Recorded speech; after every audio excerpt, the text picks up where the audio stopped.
Hello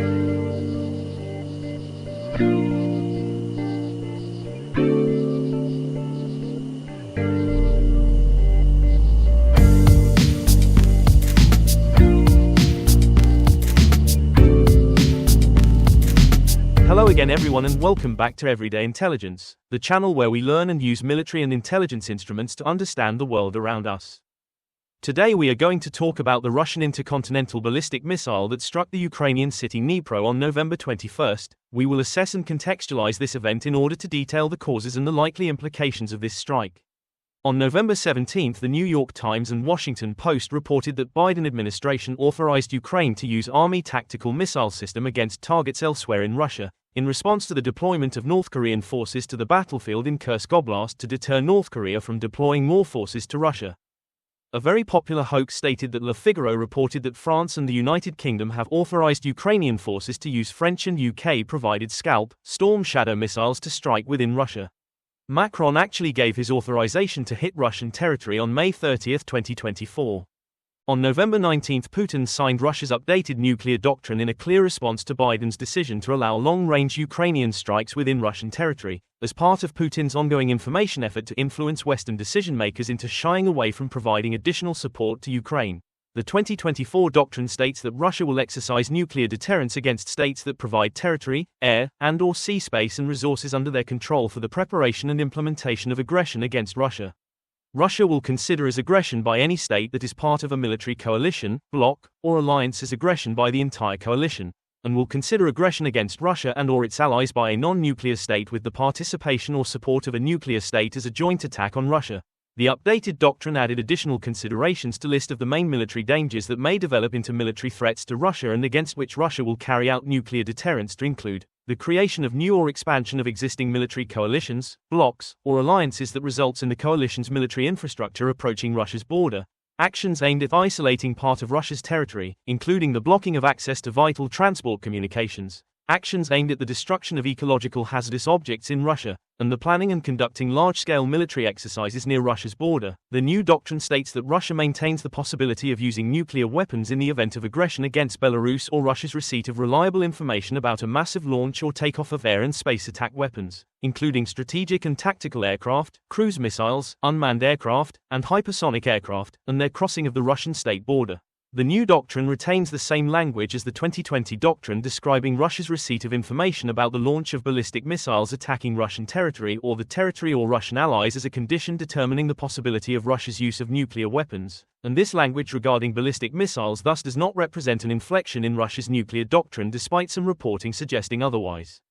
The updated doctrine no longer states that Russia regards nuclear weapons solely as a means of deterrence and adds that Russia will exercise nuclear deterrence against potential enemies. This update is very unlikely to concretely change Russian nuclear behavior because of mutual assured destruction and the terrible condition of Russian military capabilities. This is clearly an attempt to influence Western audiences, therefore it is more accurate to see it in the context of the information dimension of warfare. On November 21, Putin intensified his influence effort conducting a complex strike against critical infrastructure and industrial enterprises in the Ukrainian city of Dnipro, introducing a new weapon, an intercontinental ballistic missile, fired from Astrakhan Oblast, in order to forage nuclear escalation anxiety among Western public and help Russian agents of influence in the West. After the launch, speculations and hypotheses started to arise, and with the information available at this moment it was assessed that likely the missile involved was an RS-26 Rubezh, a Russian solid-fueled intermediate-range ballistic missile with a multiple independently targetable re-entry vehicle warhead. There were two good reasons to believe that. Firstly, Russia hinted that it resumed development of the RS-26 this summer, and that's what the pro-Ukrainian telegrams rumored a day before the strike.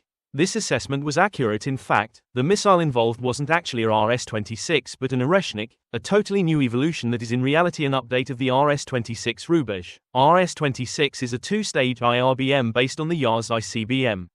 It's the first two stages of Yars, packed with multiple warheads.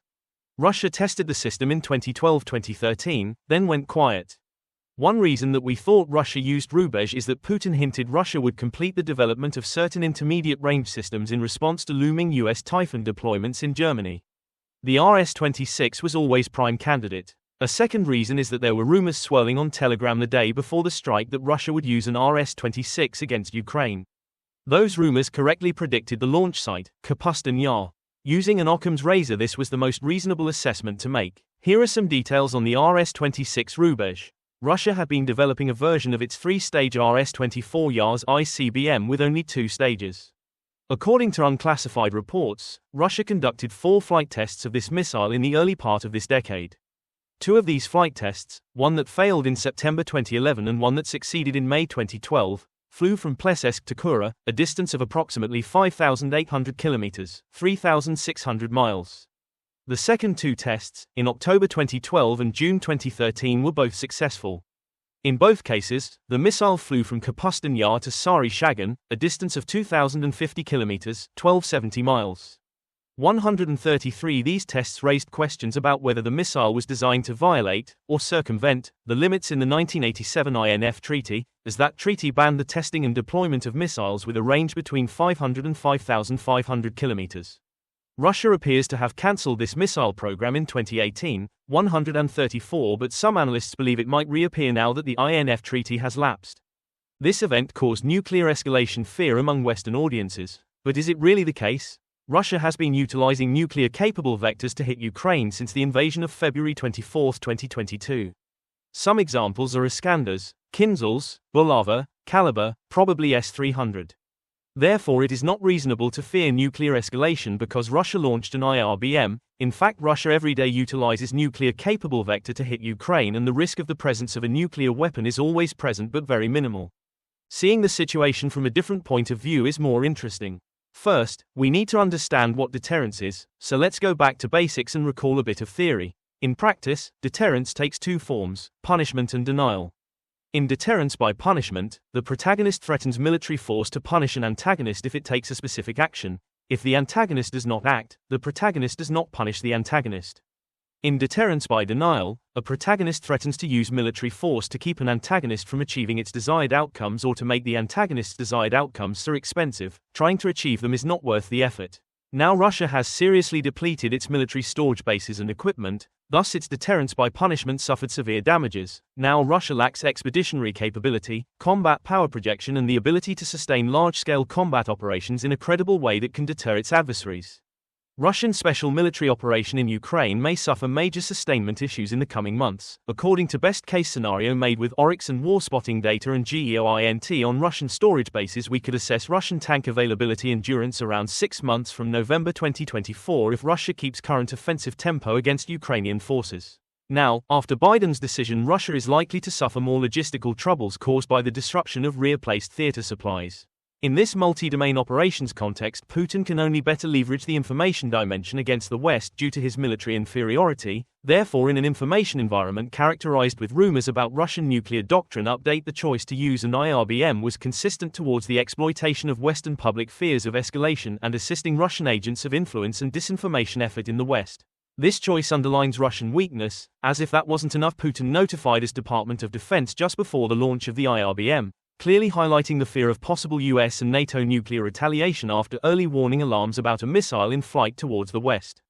Russia clearly fears Western power and nuclear mutual assured destruction despite its continuous bully nuclear threats to Europe and US.